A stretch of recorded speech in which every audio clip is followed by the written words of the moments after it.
The hot topic right now is AI. I talk about this a lot internally, and I say AI is not here to replace anyone. It's here to give us superpowers. Welcome to an interview episode brought to you by the Arts Management and Technology Lab at Carnegie Mellon University. My name is Andrew Wolverton.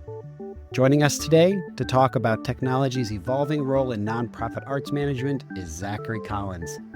Zach is the co-founder and CEO of Ludus, a Michigan-based arts technology company that powers ticketing, fundraising, marketing, and streaming for more than 4,000 schools, colleges, and community theaters across the United States. Since launching Ludus in 2016 as a side project to help a high school musical, Zach has grown the platform into one of the most widely used arts management tools in the country, processing over 5.5 million tickets and more than $80 million in sales last year alone. A developer by training and an entrepreneur by instinct, Zach built Ludus with a deep understanding of how performing arts organizations actually operate, and his company's mission has always been put to technology in the service of arts accessibility, transparency, and ease of use. Ludus was recently named one of America's fastest growing private companies by Inc. magazine, and its tools have helped modernize everything from concession sales to virtual performances in the nonprofit arts sector. Zach, thank you for being with us today. So I'm curious if you could just sort of tell us in your own words, take us back to 2016, Phantom of the Opera. You sold $40,000 in tickets. It snowballs into a platform into 50 states. So I'm curious, what was that problem you were trying to solve back then? How did that first show success set the stage for what was to come? Yeah, great question. So, when we initially started building Ludus, it started as a side project. So we did not set out to build this massive multi-million-dollar company serving community theaters and all these different types of customers. It started with that single high school. And at the time, the problem statement was need an easier way to sell tickets online that doesn't cost a bunch of money. I was a freshman in college. My former high school theater director, Kevin Schneider, my co-founder, came to me and I was like, sure, I could build you something really simple. So with a PayPal integration at the time and a grid of check boxes to symbolize a seating chart, went live with this really, really basic ticketing product and sold $40,000 worth of tickets to Phantom of the Opera. And I was going to school for management and entrepreneurship, actually. I taught myself computer programming. So I immediately saw, oh, wow, there could be a business opportunity here. And so we started just developing it and working with other high schools specifically and just learning what they want. Early on, one of our marketing catches was like built for a theater director, right? Like thinking theater director. And that allowed us to, start developing it. And then we officially turned into a company a couple of years later. Over time, we moved into like the community theater space, performing arts centers, and overall performing art. Did you have a light bulb moment that moved this from that side project? I mean, I know you went out and like you said, you're talking with folks, but I feel like there had to have been that moment that just really shifted things for you. Yeah, I think, less of like a single light bulb moment of like an idea, but realizing the potential of Ludus as we started talking to other groups of realizing, hey, wait a second, like they actually like using this thing. And the pricing model I thought was just so cool and brilliant. The fact that you could pass the fee on to the patron who's already used to paying fees, cover credit card processing, and give the full face value to the theater. That made it 100% free to these groups, especially high school programs at the time. And now community theater is even more important. The ability to not pay any fees goes a long way. And so realizing that business opportunity mixed with the product that people actually like was kind of our light bulb moment.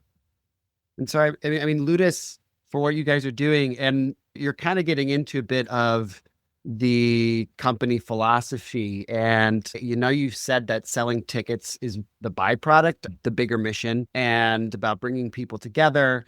Yeah, I always say that our mission is to not help people sell more tickets. That's just a byproduct of what we do by building a really great product and offering great customer support. And our true mission, our purpose is bringing people together through shared experiences. And what that essentially means is we are building tools to help facilitate these live events.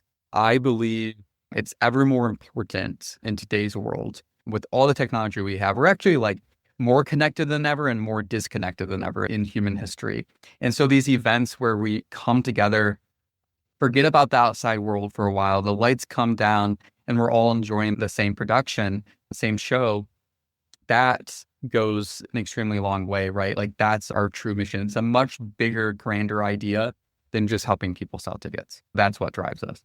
You were saying something about the tickets. It's the one thing that all these other ticket companies are doing, and you guys are really working on this end-to-end operating system.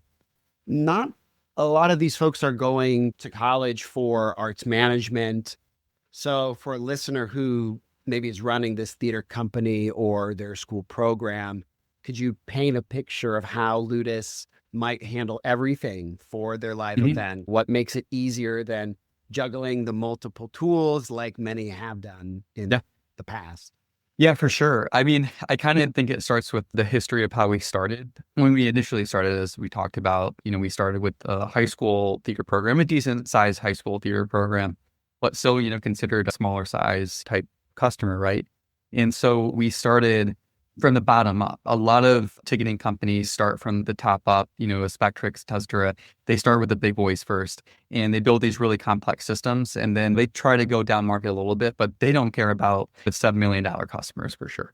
And so what we did is we were able to just add on top of what we were building and work our way up market. And now we work with multi-million-dollar community theaters, and we work with the high school programs and the 50-seat playhouses, the 2,000+ seat performing arts centers, all in between. And so what this has allowed us to do is to build a powerful tool. So for the customers that really need the simple tools, they can go there and not feel overwhelmed. And for the ones that need the more powerful tools, more complex needs, they can find those same options with an extra click of the button. And that has allowed us to really scale the platform to give the same great customer support to every single type of customer, regardless of their size. We started with ticketing, and then we realized over time, fundraising would be really nice to tie into ticketing, marketing. And then, eventually we got into volunteer management, and we have retail for concessions and merchandise sales.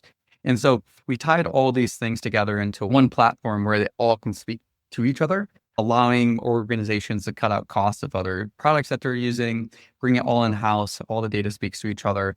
And it's just streamlines things tremendously for organizations, regardless of your size. Right. You're talking about building from the ground up, and that it's really about what is it that end user is needing. And I feel like that stands out for you guys. And I know that you guys like to closely engage yourselves with the drama teachers, with venue managers. So how do you gather that feedback, decide what next to build? Are there any examples of current features that now are from user inputs? Yeah, there are a lot of examples. I mean, it's really just in our DNA of how we built Ludus, is listening to what that original theater director, Kevin, needed. For me, he had 5 key rules, and I forget them all off the top of my head, but one was the ability to exchange and refund tickets. And, at the time, I did not log into other ticketing systems and see okay, how do they do exchanges and refunds. I just did it based on what made sense and how he described it. And that's kind of part of who we are. And so we kind of internally call it the Ludus way, which is how would we do it in our own product? And so when you get into Ludus, there are quite a few things that actually feel different in a good way compared to other products on the market. We also work with over 4,500 organizations now in groups. That means we get a lot of ideas coming in. I mean, every day there's dozens of new ideas to improve the product, because these people are passionate about the product. They love it and they want to use it more and more, and they have all these great ideas. And so we have to filter these things. They're coming in through customer support. They're coming through sales. They come in through Ludus Pulse, which is a place where people can submit ideas and vote on ideas, more like a community of our customers. So we have to kind of look at that and say, okay, what are the trends? What are the patterns? Where can we improve things? But also, how do we keep our focus and make sure that we work on the right things? And it really comes down to a mix of finding those trends, but also partial gut feeling. What excites us as a company? You can tell when companies are passionate about what they're working on, those features and products end up being a lot better than other ones they're not as excited about. So it's all balanced. A lot of the tools in our product, like the waitlist feature, for example, you sell out your event and we have a waitlist feature where you can add yourself to the waitlist, kind of like a restaurant reservation. And that came just from the needs of our customers that were selling out their events. And they're like, man, be really nice if we didn't have to send people to a Google form when we sell out. So we decided, let's just build a really, really nice modern waitlist feature for online ticketing. It's really, I mean, I've had the unique experience of, like I said, I was a high school theater teacher, and I have since had the opportunity. I've worked at a couple off-Broadway theaters, and it's surprising how similar the needs are. Your audience, whatever, they're all pretty much similar in terms of the needs. And I want to bring it back to something you said a little bit ago about the Ludus way. And it made me smile about your mantra, your company mantra is give a shit. How do you instill that passion into your team? I mean, I love that phrase. It's provocative and it really calls attention to what you're wanting to view. I think it says you view employees that come before your customers, which goes along with that give a shit about your employees. So it's not something you hear often in business. So yeah, explain the philosophy. How can other people translate that into their organizations? Yeah. So, that really gets into like the culture of our company. And we're very much focused on building a lasting company and culture here. We're not just building a product and building a company to sell it a few years down the road. And so we're building this lasting company. I would always say employees are number one and customers are number 1.5, because when you put your people first, they take care of your customers. Think about those companies where you have great customer support, where you have a great product, where you can tell that there's care, that you can tell that people gave a shit when they were building it. Those are companies that actually put their employees first and creating that great culture, because that bleeds into everything that those employees do. And so, one of our 3 core values, the first one, the most popular one, is give a shit. And that's really about being passionate about things. And it's not just being passionate about Ludus and about our colleagues and about our product and our customers. It's just about being passionate about life in general and having those things that we're passionate about and give a shit about. That has always just been a key thing for us that we look for internally, to see that love for things, because that's going to bleed into how we take care of our customers, how we take care of our product. And then that leads into our other 2 core values, the other one being relentless refinement. We are not a static company. We continue to evolve and change and to improve. And so we're always working toward the shared goal of refining Ludus and finding ways to improve it. And then lastly, our 3rd core value is embrace change. And you don't have to love change, but you have to embrace it. The best example I have of that is COVID, especially for our company. None of us loved having to wear masks and socially distance, but you know what? As a society, we made do with it and we continued moving forward as a society. Same thing for Ludus. We lost 95% of our revenue, but we embraced the change, we adapted and kept moving forward, and we are here today. Those are really the 3 core values of Ludus on top of the employee experience. Yeah, I think that giving a shit about your employees, I cannot tell you how many experiences I've been in where you hear fellow coworkers going, the person up top, they don't give a shit about us. And it really does trickle down and affect the overall culture.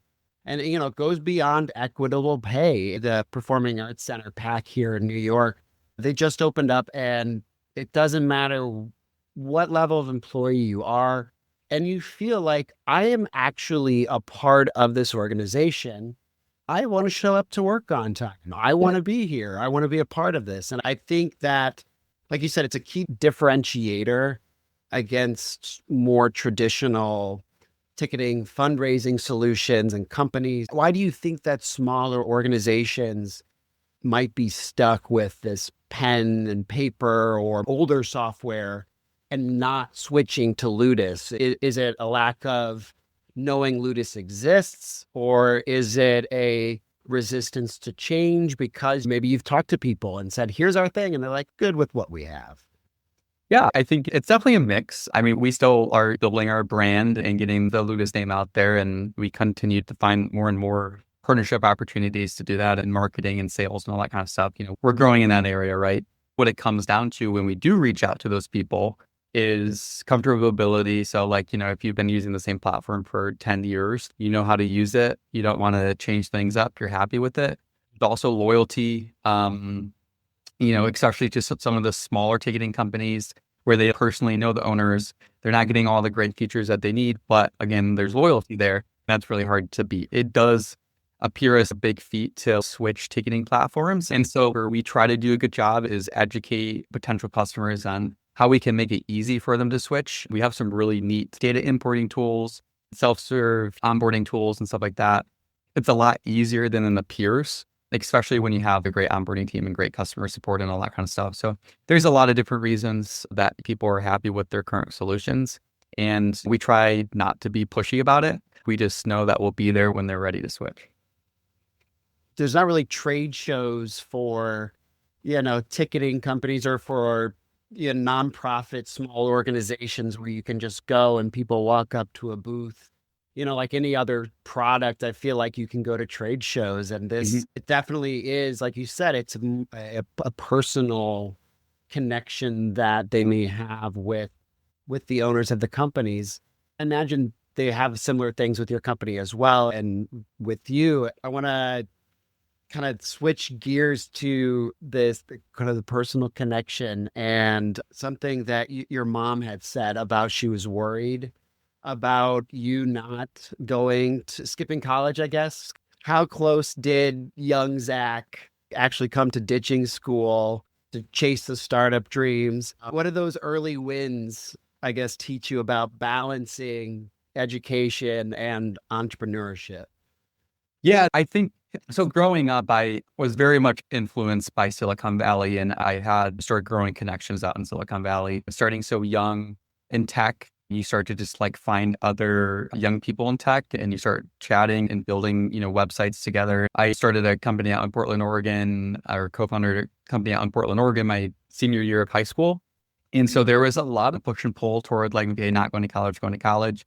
And so there wasn't anything that I had invented that would pull me away from going to college. And so I opted to do it. And thank goodness I did. Met a lot of great people, met our CFO there. Ludus probably would not be where it is today if I hadn't gone to college. I think I would have just been a different boat. If I would have moved out to Portland or to Silicon Valley, there would be no Ludus today. And so everything happens for a reason.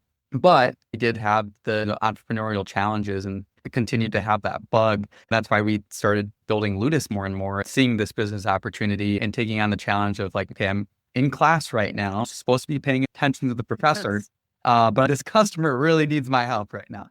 A lot of it, I was also self-taught computer programmer. And after class, I was like, this customer really needs this simple way to pull this report or something. And so I'd go out into the hallway and like code it up real quick. And so it was a really interesting college experience, but I knew that I was ready to graduate. I'm going to complete this degree. I know I'm going to do Ludus after college. And here I am today.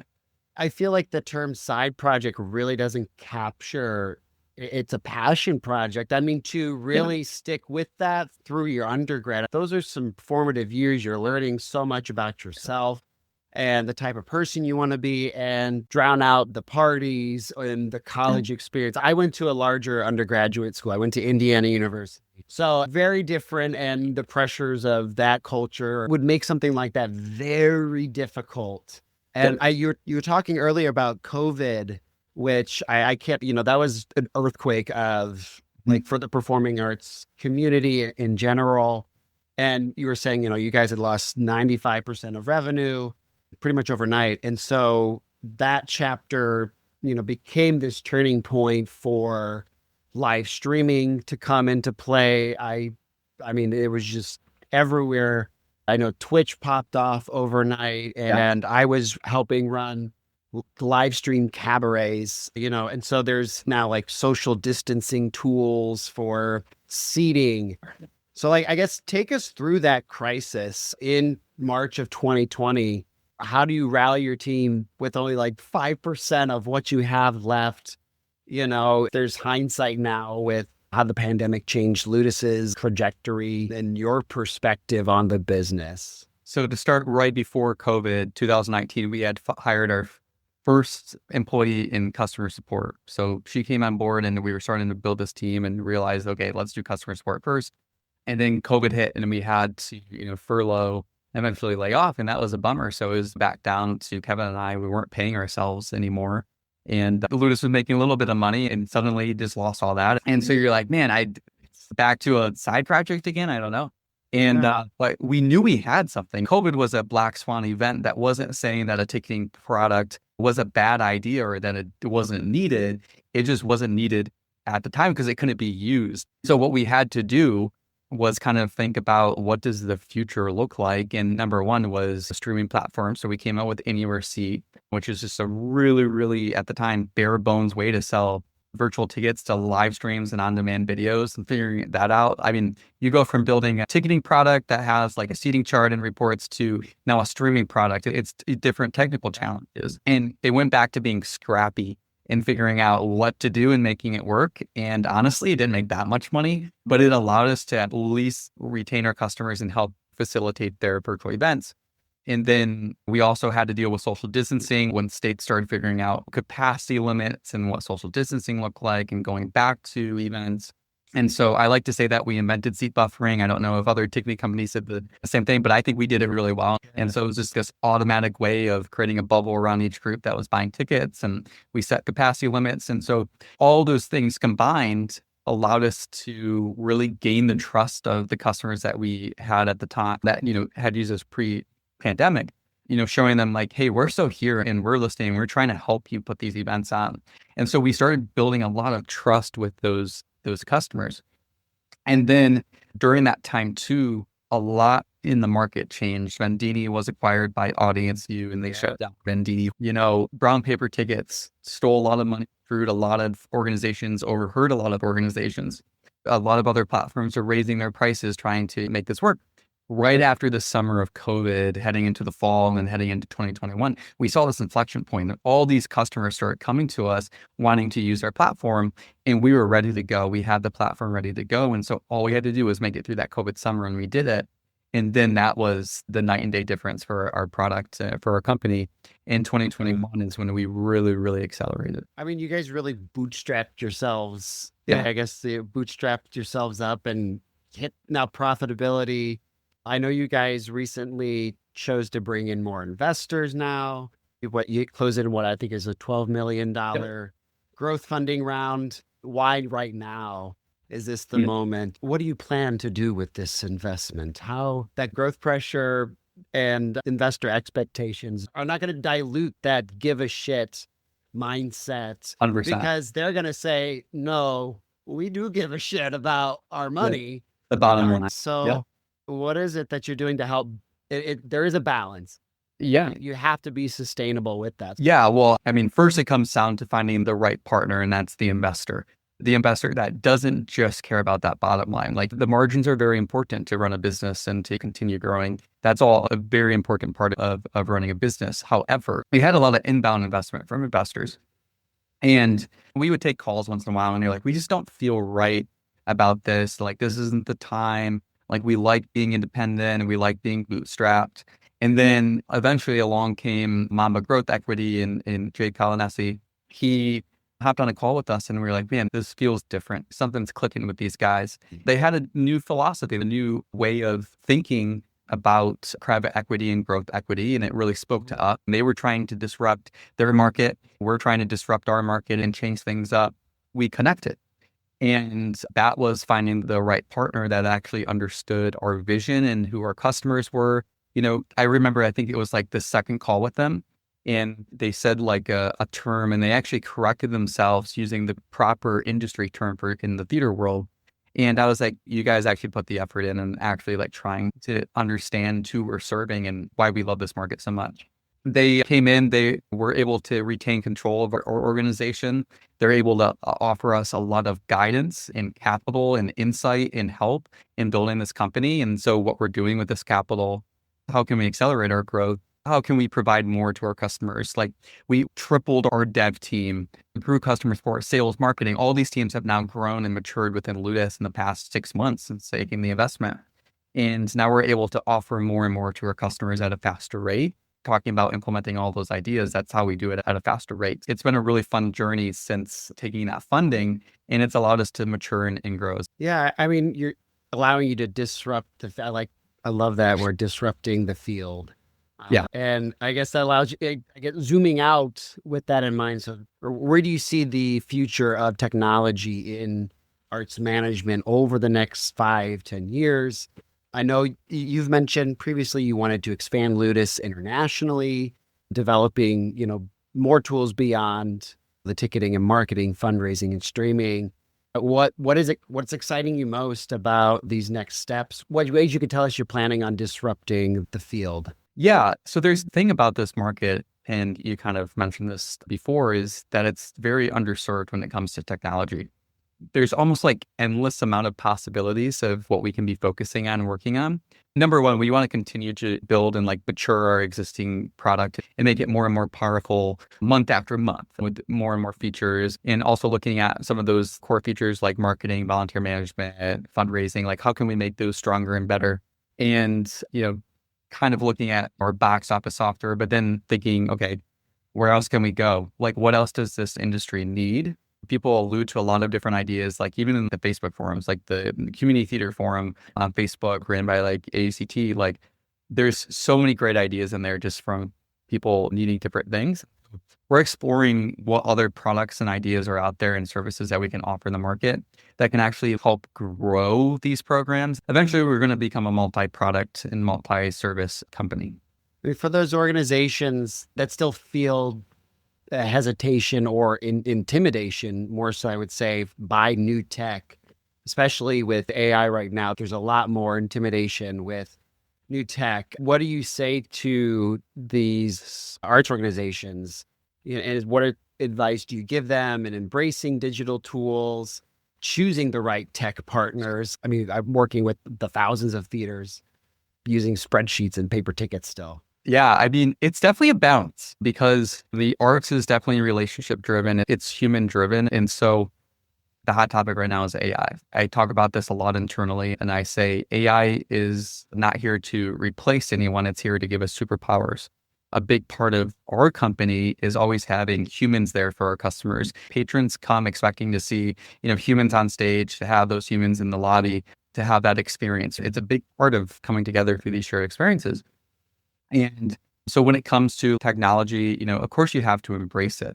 I think the key component of technology, what it allows you to do is to free up your time, whether it's implementing a SaaS product like Ludus or implementing some AI things within your organization. It doesn't have to replace the artist, but it can free up some time to focus on the more human-centered type things.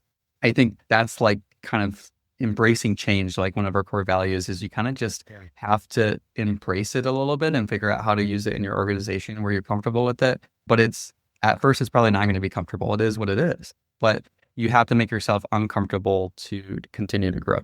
Seek discomfort. I love that. That's one of my mantras. Yeah, I love that. And you mentioned it being a superpower, and I immediately thought, like every great superhero story, the hero has to learn to control and harness and embrace their power for what it is before they can truly use its full potential.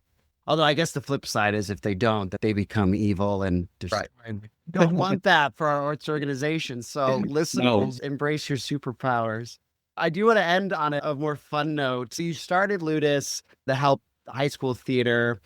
If you could travel back, what would today's Zach tell that young, teenager selling tickets in an auditorium? I would say, and since you're a theater lover, any favorite show or dream production you'd love to see a Ludus client put on that you haven't seen yet? Okay, well, I've always wanted to see White Christmas on stage, and I never have. So I would love to have a customer do that. And if we have any customers listening to this that is doing it, let me know. I'd love to come see it. But I also like Music Man. Great show. The first time I saw it was actually at Stratford in Canada. And just, wow, incredible. And I had much fun with that. And then we saw Rocky Ward later. And theater is fun because when I first started, actually, and kind of going back to my younger self, I did not really have a theater background. I helped with lights my senior year. And so I'm not a stage guy. I don't know all the theatrical terms. I don't know at the time, I didn't know how box offices ran. There was so much that I did not know. But I kind of just embraced this world and saw the love that went into the arts and into theater, into music. I did grow up playing the violin, but seeing, all this passion in this world. And I think it really comes down to just telling that younger self, embrace it. Involve yourself more, understand everything that's involved with it, and set the mission even earlier on because you're about to build something actually really incredible that gives back to the arts community. Just keep moving forward. and embrace it and have the same amount of passion that all your customers have. Beautifully said. Thank you, Zach, for everything today. If people want to get in contact with you, what's the best way if they want to chat about White Christmas coming up? Well, shoot me an email, Zach, Z-A-C-K @ludus.com. Or if you're interested in using Ludus, you can go to hello.ludus.com. You can get started yourself, or we also have one-on-one demos where you can meet with one of our salespeople. Thank you for listening to this episode of Tech in the Arts. If you found this episode to be informative, educational, or inspirational, be sure to check out our other episodes and send this to another arts or technology aficionado in your life. If you want to know more about arts management and technology, check out our website at amt-lab.org.